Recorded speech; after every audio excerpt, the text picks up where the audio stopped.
તો ગાંધીનગરમાં 19 એપ્રિલે અમિત શાહ ઉમેદવારી પત્ર ભરવાના છે। શક્તિ પ્રદર્શન સાથે ગાંધીનગર બેઠક પર ઉમેદવારી નોંધાવશે અમિત શાહ। ઉમેદવારી પત્ર ભર્યા પહેલા 18 એપ્રિલે રોડ શોનું પણ આયોજન કર્યું છે। ગાંધીનગર લોકસભાની તમામ વિધાનસભામાં રોડ શો યોજાશે।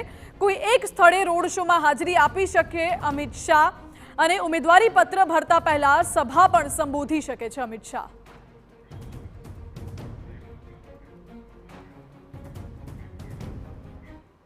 ગાંધીનગર બેઠક પરથી ઉમેદવારી નોંધાવવાના છે અને તે પહેલા રોડ શો પણ કરી શકે છે, સાથે જ સભા પણ સંબોધી શકે છે। પરંતુ અમિત શાહનો કાર્યક્રમ કેવો રહેશે અને પ્રચાર પડઘમ કેવી રીતે કરશે તે પણ મહત્વનું બની રહેશે। વધુ જાણકારી આપી રહ્યા છે સંવાદદાતા રોનક। અમિત શાહનો રોડ શો યોજાવાનો છે, કયા કયા રૂટ પર યોજાશે, શું કાર્યક્રમ રહેશે?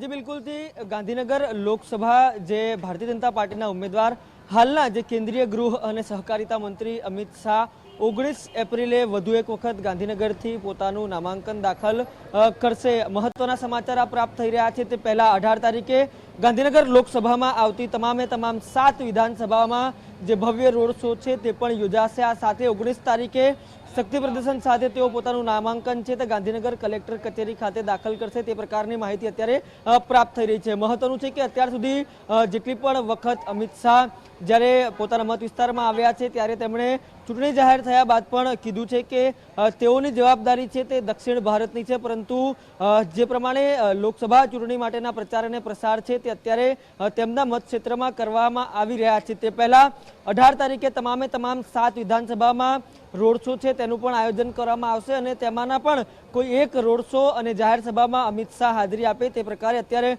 સૂત્રો દ્વારા જાણકારી છે તે પ્રાપ્ત થઈ રહી છે। 19 તારીખે જ્યારે નામાંકન ભરવાનું રહેશે ત્યારે જે માહિતી પ્રાપ્ત થઈ રહી છે તે પ્રમાણે મુખ્યપ્રધાન ભૂપેન્દ્ર પટેલ પણ ખુદ તેમની સાથે હાજરી આપશે। પાછલા દિવસોમાં પણ આપણે જોયું છે કે ઘાટલોડિયામાંથી જ્યારે વિધાનસભા જે હતું ત્યારે મુખ્યપ્રધાન જ્યારે નામાંકન દાખલ કરવા ગયા હતા ત્યારે પણ જે કેન્દ્રીય ગૃહ અને સહકારિતા પ્રધાન તેમની સાથે જોડાયા હતા અને ભવ્ય રોડ શો તેમણે કર્યો હતો। ઘાટલોડિયાથી આ રોડ શોની શરૂઆત થઈ હતી અને ત્યાં જે કચેરી છે ત્યાં આગળ પહોંચ્યા હતા અને એ જ પ્રકારના દ્રશ્યો વધુ એક વખત જોવા મળશે, પરંતુ આ વખતે ઉમેદવાર ખુદ અમિત શાહ હશે અને જે પ્રકારે અત્યાર સુધી મુખ્યપ્રધાન તેમની સાથે ચૂંટણી પ્રચાર કરતા આવ્યા છે તેમ તેમની સાથે નામાંકનમાં પણ દાખલ રહેશે। પરંતુ ખૂબ મહત્વના સમાચાર એ છે કે 19 તારીખે અમિત શાહ પોતાનું નામાંકન દાખલ કરશે તે પહેલા 18 તારીખે તમામે તમામ એ ચાહે અમદાવાદની 4 સીટ હોય કે ગાંધીનગરની 3 સીટ તમામ ઉપર જે છે કાર્યકર્તાઓની જે છે મોટી સંખ્યામાં જે કાર્યક્રમ છે તેમાં હાજરી રહેશે અને 19 તારીખે ખૂબ મોટી સંખ્યામાં કાર્યકર્તાઓ સાથે અમિત શાહ પોતાનું નામાંકન દાખલ કરવા જશે।